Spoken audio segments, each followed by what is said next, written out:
বন্ধুত্ব দিৱসৰ দিনাই তোলৈ বহুত বহুত শুভেচ্ছা থাকিল। সদায় ভালে থাক, হাঁহি থাক এনেদৰে। তোৰ লগত থকা প্ৰতিটো মুহূৰ্ত বিশেষ, প্ৰতিটো সময় সঁচাকৈ বহুত মনত পৰে। হৃদয়ৰ পৰা এই বন্ধুত্ব গঢ়ি তুলিছোঁ, য'ত কোনো কৃত্ৰিমতা নাই, য'ত কোনো স্বাৰ্থ নাই। নিস্বাৰ্থভাৱে বন্ধুত্ব গঢ়ি তুলিছোঁ। প্ৰকৃত বন্ধু সেইজন যিয়ে আমাৰ চকু পঢ়িব পাৰে আৰু আমাৰ সকলো কথা বুজিব পাৰে।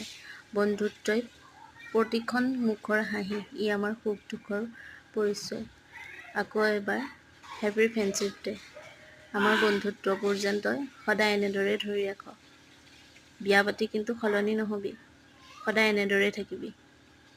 বন্ধুত্ব দিৱসত তোলৈ বহুত বহুত মৰম আৰু আশীৰ্বাদ থাকিল ভগৱানৰ ওচৰত। তাৰে প্ৰাৰ্থনা কৰোঁ যাতে তই সদায় ভালে থাক, ভাল মানুহ হ, সদায় হাঁহিমুখী হৈ সকলোকে হহুৱাই থাকিবি।